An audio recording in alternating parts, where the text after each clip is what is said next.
Hello everyone, my name is Protesilaos, also known as Prot. In this video I want to talk to you about productivity. I want to talk about productivity from the perspective of philosophy. So this is a discussion on the abstract structure of the present topic. It is a discussion on the concepts involved, the concepts that inform the problematic, the research question on how do I become productive? How do I remain productive? This being philosophy means that I will not delve into the technicalities of the method, into the specifics of the tools involved. I will not tell you what is the best app for you or which methodology is the most effective methodology. Instead, I want you to think about yourself. I want you to reason about your disposition, to consider the way you conduct yourself and whether that is conducive to the task at hand, whether your modus operandi and your modus vivendi is actually consistent with and contributing to this goal that you have set, which is the goal of being productive. Now, before I go any further, I want to tell you a bit about where I am. You can see that I am walking on the road, and you can also see that the snowy mountaintops that were present also in my last video are still there. The snow is gradually melting. What I am doing today is I am traversing 35 or 40, I'm not sure, kilometer distance. I live somewhere in that direction where the snowfall is, and maybe I should switch to the rear camera actually. Let me direct my camera here and switch. Okay, so I live somewhere to the east of this mountain range, further to the east. We cannot actually see the point.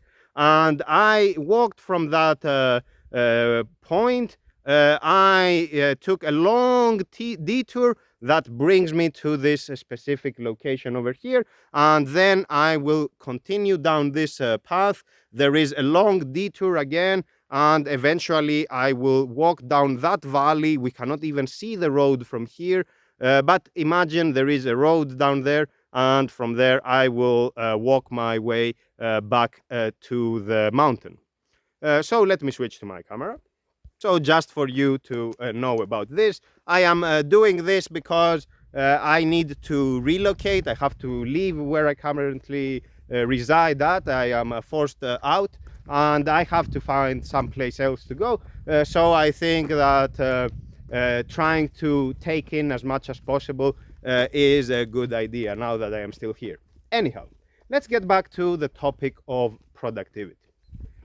I want to do this video, I want to talk about this because I get a question slash remark slash compliment that is very common, and I think deserves some commentary at length. And that goes along the following lines. Hey Protesilaos, I have noticed that you publish a lot. There is a lot of content on your website. You have all those articles. You have video material. Yeah. You have a video material. You maintain packages for Emacs and a growing number of them. You write code. You do all those things. How do you do it? How can you be so productive? What is the secret? Please tell me, because I too want to be able to set in motion that which is only present in conceptual form, to actually reify that which is in my mind. So please tell me what your secret is. The long answer is the present video. The short answer, the very short answer, is that I can be productive, I can afford to be productive because of one little secret. Because I was honest about who I am, what I can do, and what I cannot do. In other words, I am able to be productive because I did not try to follow anyone. I did not try to mimic anyone. Instead, I designed tools that work for me. I designed workflows that are bespoke, that are tailored to my needs, that are exactly what fits me.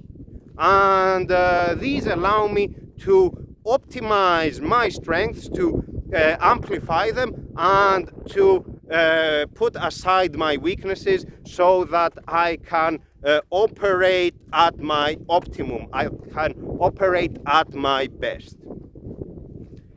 I did not do that in one go. This is the distillation of many years of thinking, many years of trial and error, of tinkering basically, of figuring out what works for me and of what doesn't work for me. So I want to tell you three concepts which will frame this presentation. The first one is productivity, which we will consider further. The second one is honesty.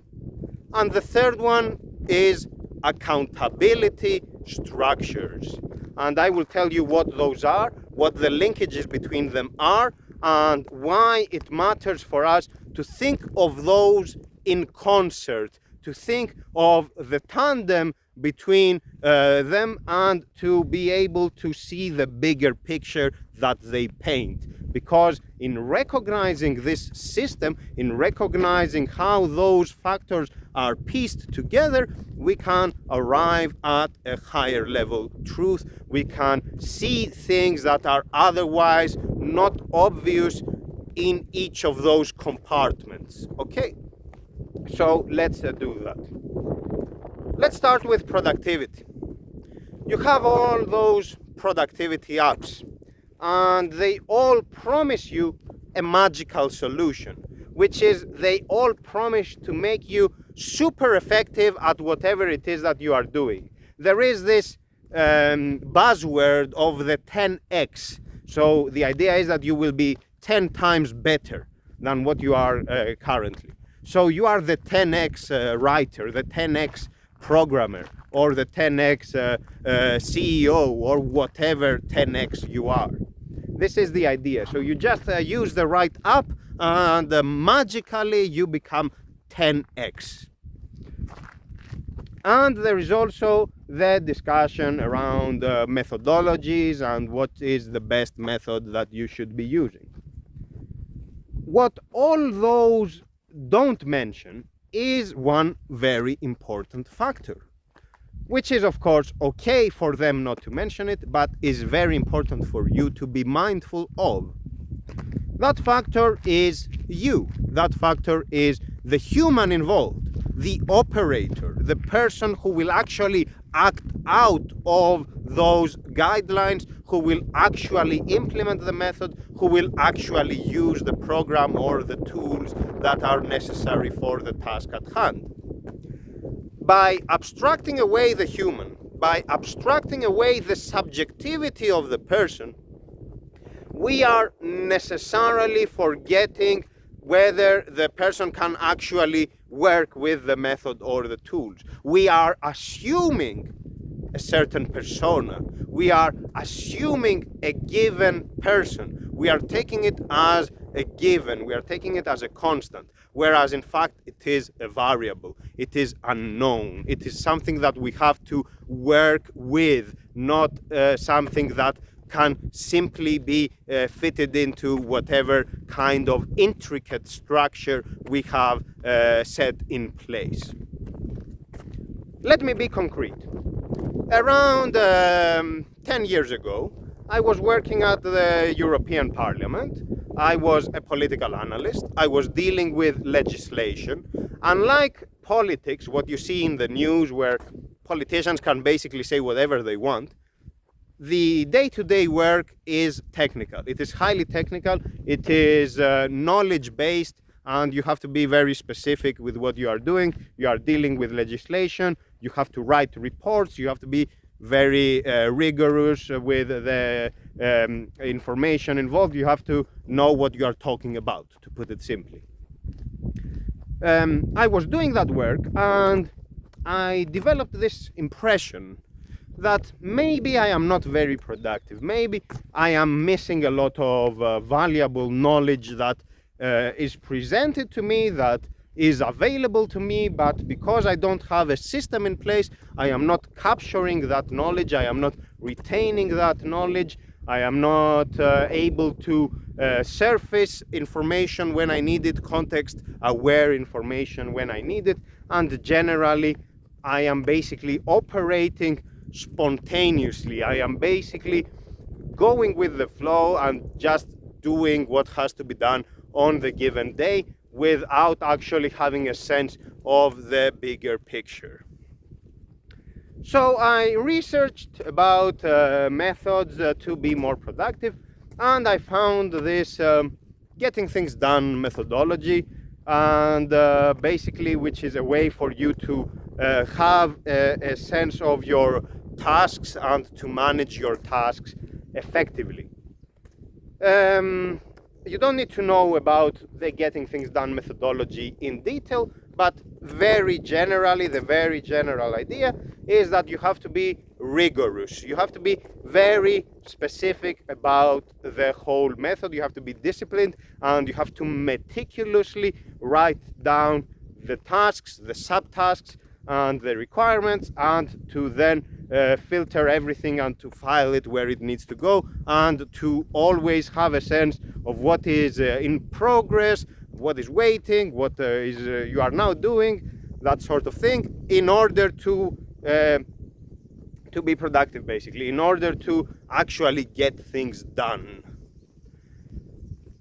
I tried the getting things done method, thinking that because everyone is using it, it will also be good for me and I will be more productive.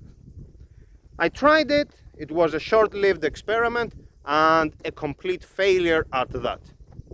The reason I could not work with the getting things done methodology is not because the methodology is problematic per se, but rather because I had not considered this subjectivity that I mentioned. I had not considered whether I, specifically, me, whether I can actually work with that constraint, within those boundaries, whether I can actually think in the way that getting things done expects me to think and to operate in that specific way.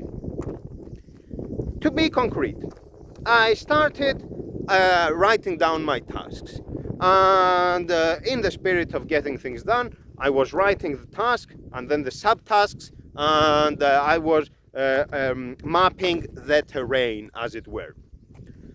The problem I first encountered was that this was triggering my completionist mode, as it were. I was entering that frame of mind where I was obsessing about the details, and I was like, okay, we have this, now we have to have the subtopics, the sub-subtopics, we need to be sure that those are consistent, and now we have a taxonomy of everything, and we have to see that everything fits in place, and if something doesn't, we have to go back. You get the idea. It was an exercise in analysis for the sake of analysis, and it was the kind of busy work that was actually distracting me. It was detracting from my productivity. It was making things worse. That was the first problem. The second problem that I encountered was one of impression. And that is that by mapping out this terrain, by writing all those tasks in this gigantic list, I actually developed a corpus of things to do that was simply massive. And it was so large that it was intimidating me. I would see my task list and I was like, who is going to do all of this? Because I won't. This was just too much for me. And this was just an impression. It was not really the case, because in everyday life, you simply do all those things, but you just don't think about it.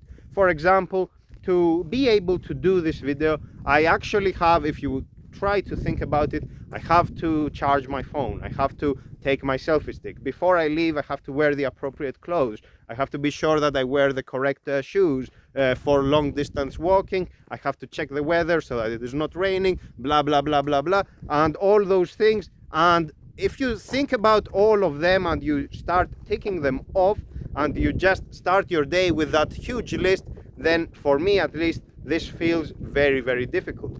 Whereas the spontaneous method of just getting up, just preparing and going out feels much easier, even though in practice it's the same thing.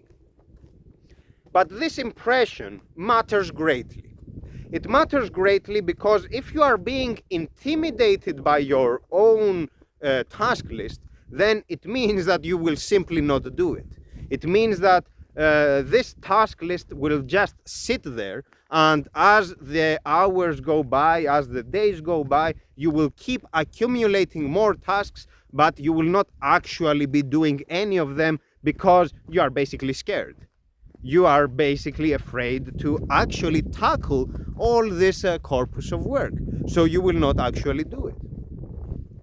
By not capturing everything, you avoid that fear. By not capturing everything, you avoid the completionist mode. You don't enter into that mode. This was my thinking. So I realized through trial and error, by experimenting and failing utterly with the getting things done methodology, I understood that no, I cannot just follow some prescription, I cannot just mimic somebody else. I have to actually be mindful of my condition. I have to actually be honest about what I can do and what I cannot do, otherwise this thing will never work. This realization did not come easily. What first came to mind was the rationalization of my condition as me being defective. I was like, look, everybody uses the getting things done, everybody is super productive, but I am not. I cannot use it. This means that I am at fault. This means that I am defective. I am somehow broken. So I gave it a try in earnest to power through that awkward phase, as it were, to force myself to, what I was thinking, to break the bad habits I had, the habits of spontaneity, and to actually get into that routine of doing things the way the method expected me to do them. This was a mistake. This was a huge mistake because I was still thinking as if the subject doesn't matter. I was still thinking as if we can actually afford to abstract away the human factor and just think of the method in its own, the method as if it has an agency of its own, as if the method will do the work for me without me, which is of course ridiculous.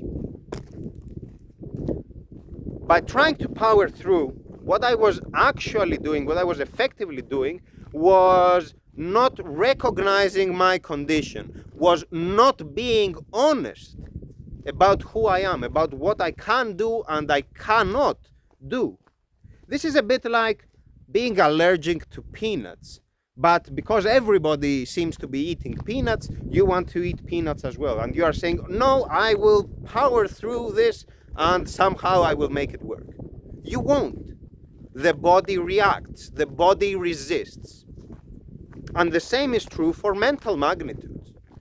Because we all have different brains. We are not exactly the same. What works for one does not necessarily work for another. There is incredible diversity among us humans, and we need to be mindful of this diversity. We need to have it always as part of our considerations when we are talking about people.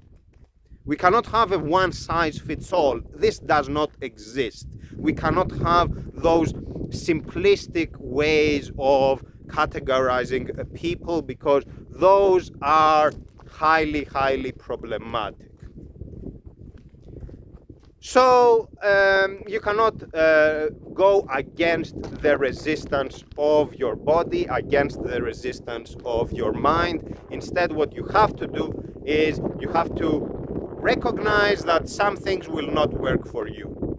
And rather than rationalize away your condition as you being defective, as you being somehow broken, you have to say, no, I am not broken, I am fine, but I need a method, I need an instrument, I need tools that are designed for me. In the same way that I need clothes that fit me. I cannot just have the one size fits all. Exactly, it doesn't work. And the same with food. If I am allergic to something, I cannot eat that which other people have no problem eating. I have to be mindful and aware of what is happening. It's the same with everything. So this is the part about being honest. By being honest about what you can and cannot do, you escape from this pressure that you otherwise have, from this misplaced sense that you somehow need to mimic somebody else, that you somehow have to emulate what others are doing, otherwise it is impossible for you to do things right. To copy others is not a problem per se. We see this in nature, we see this everywhere. The mimetic behavior is a way of actually learning stuff, of actually communicating skills. So there is nothing wrong with that in and of itself. The problem, the real problem, is when we think that there is no alternative, when we think that unless you copy someone, then you are useless. This is where the problem starts. And I say no, this is not true. You have to be introspective, you have to be honest with what you can and cannot do, and simply say that, okay, this works for me, this doesn't work for me. So you can copy others, but always with the intent of basically figuring out who you are. And when you see something that doesn't work, you have to say, okay, I have to let go of what doesn't work and try to reason about what works for me. Try to identify what are the specifics of my case. So don't be apologetic. Don't go around and say, oh, sorry for being the way I am. Sorry for being this kind of person. I wish I were different so that I could fit into the requirements of whatever method or app. That is the wrong mindset. That is a mindset of defeatism. That is a mindset that will simply force you into submission, that will basically render you unproductive and demotivated, because you will think that you are basically useless, which you are not. Being honest about yourself means that you have to be very careful with your strengths and weaknesses. Let me tell you about myself so that I am not so abstract the whole time. One of my strengths, which is also a weakness, is the fact that I am intellectually curious. I am, of course, a philosopher, right? But more generally, I am interested in many things. You will tell me about politics, of course I am interested in politics. Psychology, of course I am interested in psychology. Football, of course I am interested in football. Biology, of course I am interested in biology. Trees and ferns and beer making and I don't know. I am interested in all of it. I am interested in everything, and I wish I had enough hours in a day to study everything, to explore everything, to taste every potion, to smell every flower, and so on. Okay? So I am very, very, very curious. This is a good thing because it allows me to be the polymath that I am. It allows me to draw linkages between different fields of knowledge and to have this bigger picture view of things.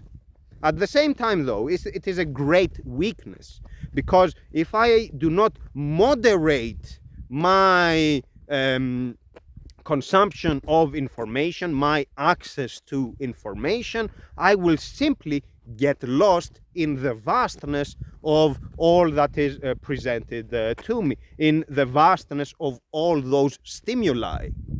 So I have to be very specific about what I check and what I do not check, what I factor in and what I omit. Because if I am not disciplined in this way, I will simply be overwhelmed by the sheer magnitude, the sheer volume of what comes my way and what my mind wants to access. So I have this notion, for me specifically, which comes from my self-honesty, this idea of being honest. So I have this notion of austerity. I have this idea that unless I am very parsimonious with my resources, unless I am very economical about what I do and what I don't do, I will simply be lost and I will simply not do anything. In practice, what this means? It means that I will resist the temptation, the strong urge to learn about something. I resist this innate curiosity that I have for matters which I know will take me down a rabbit hole, will take me down a path that I should actually not be traversing. To be specific, to give some examples, I am involved in technology, for example. And there is this AI, this artificial intelligence, called the Chat GPT. I think that's how it's called. And everybody is talking about it, so there is a lot of discussion around it, and people have opinions for and against it. And some have asked me about my opinion. And my opinion is that I have not actually visited the website. I have not actually checked it at all. Because I know that if I check this, I need to check 10 other things as well. And if I check those 10 other things, a month later, I will still be there checking those things. And in the meantime, I will not do the things that I'm actually doing. So I am guarding myself against information that would otherwise be of interest to me. So this is the cost that I have to pay to be productive. So this austerity is not a free meal, as we say. It's something that you have to give up in exchange for what you want to do. There is a trade-off involved.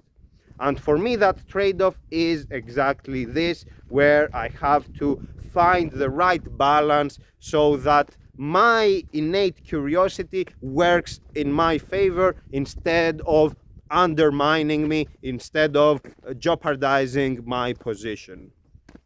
But this is not something that necessarily works for everyone. This is something that works for me. So it is important to say, okay, this is individualized, this is particularized for my case. This is not an exhortation, this is not a directive for you or for anyone to do the same thing that I do. And it would be a mistake for you to say, hey, Prot does this and that works, therefore I will do the same. And that will work for me as well. It does not work that way because you are not me and I am not you. We cannot resolve those differences by virtue of following the same method. The differences will persist. So instead of trying to assume them away, we have to factor them into our consideration. So this brings me to the point about accountability structures. This is something that you may think is not obvious, but when I tell you, you will see what I mean. I am doing those videos, and you see here there is no script. And as I have said many times already, I have a method of creativity which I describe using a term from the history of art, the history of painting, called alla prima. And this means basically in one go. Doing things in one go means being spontaneous, means not overthinking it. It means that I start something and I have to do it while I am in the act of doing it. I don't want to have something that spans many sessions and is something that I disconnect from and try to reconnect to it. This does not work for me because this gives me enough time in between the sessions to overthink it.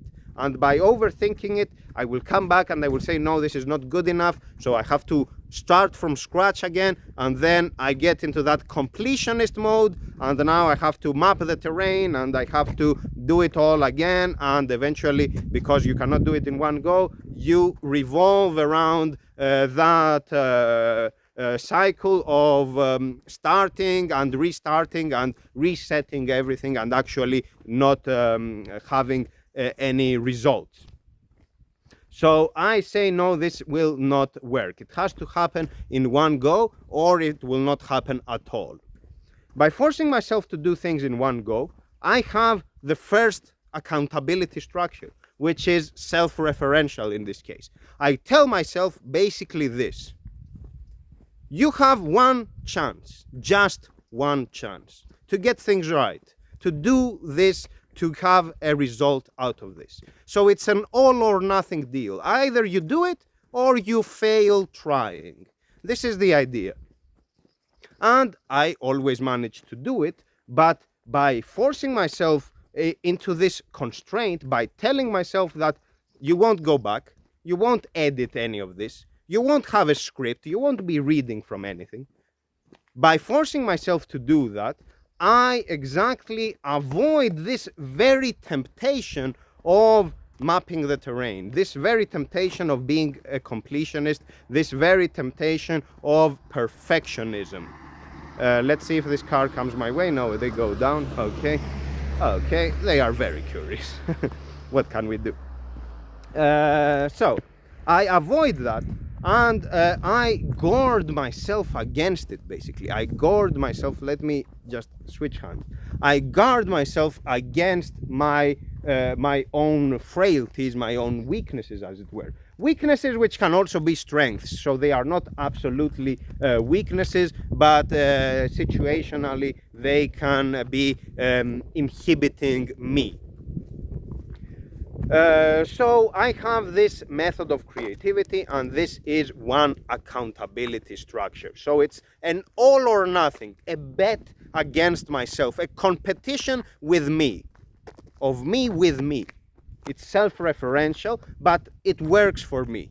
It works because it puts me in this mindset of all or nothing. It puts me in this thinking where it happens here, it happens now or never. And for me, this works. I don't know if it will work for anyone else, but that does not matter. It works for me. For you, maybe it's something different. You have to figure it out based on the knowledge you have about who you are. This is exactly the idea. Another accountability structure is my website. On my website, I do the same thing that I do with these videos, which is to write an article and publish it in one go. Everything that I publish, that I have been doing this for many, many years, everything that I publish is done in one go. And this is why my publications, even the lengthy ones, are not, 100,000 words or something like that, because you cannot actually write that much in a single day. So they are considerably smaller than that. But by forcing myself to write this way, I can rest assured that I don't have any of the temptations that would make me unproductive. My website is an accountability structure, not just self-referentially, but also in terms of other people.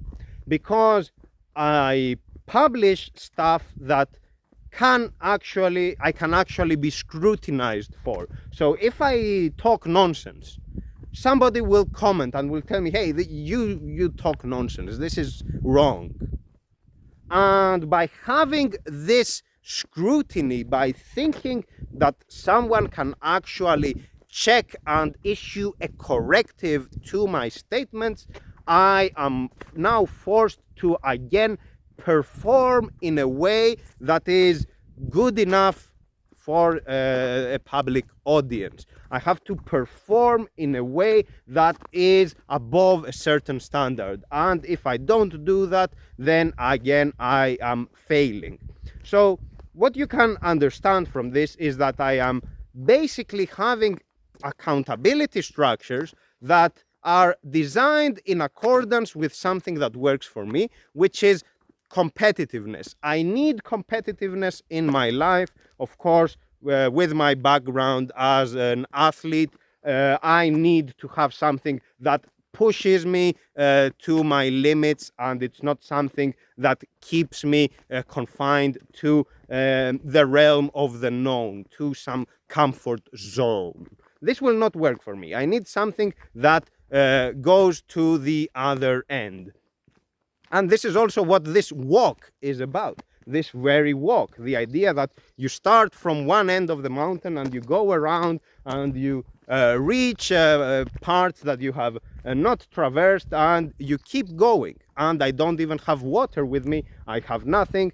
So this is the sort of pushing myself to the limits that I also do for my creativity.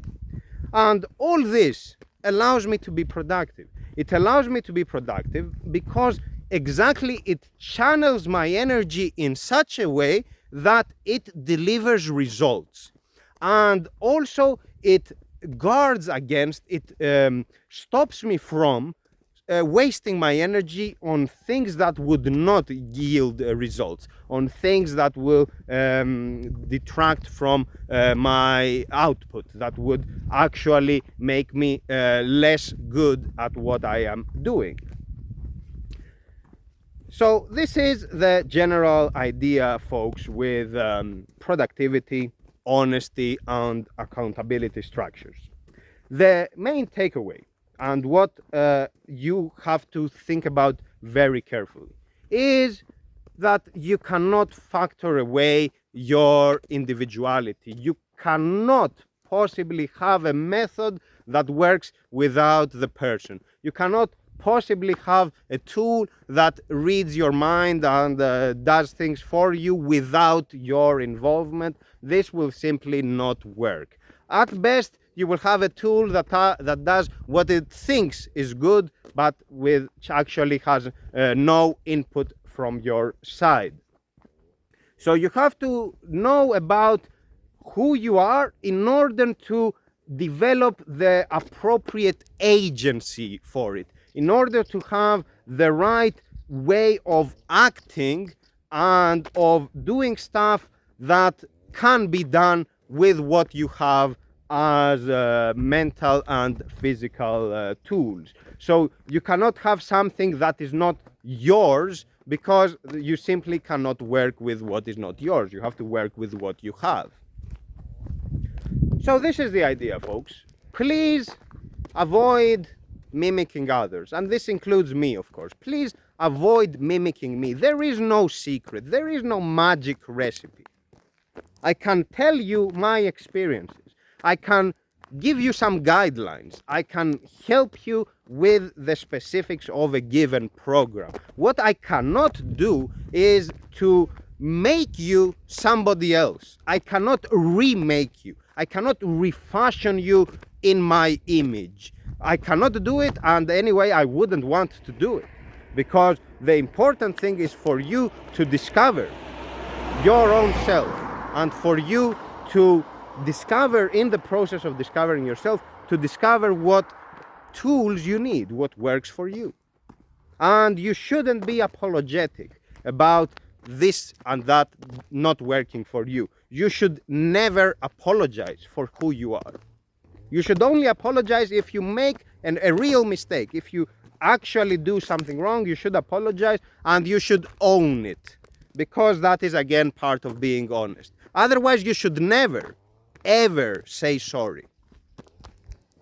That's all for today, folks. Thank you very much for your attention. The weather here is exceptional. Up there it was windy, and back in my mountain it's also very, very cold. But here it's a lower altitude, and here it's very, very nice. I'm not sure if you can see anything, but because of the sun, but maybe you can see there are almond trees in the distance that are blossomed already. They have blossomed, and there are no pine trees here, but where I live it's a pine tree forest all around. Anyhow, I have a long way to go yet, so maybe in 2 hours from now I will start uploading this, so by night time it will probably be public. But let's see. That's all for now, folks. Thank you very much for your attention. Goodbye, take care, and be honest. Goodbye.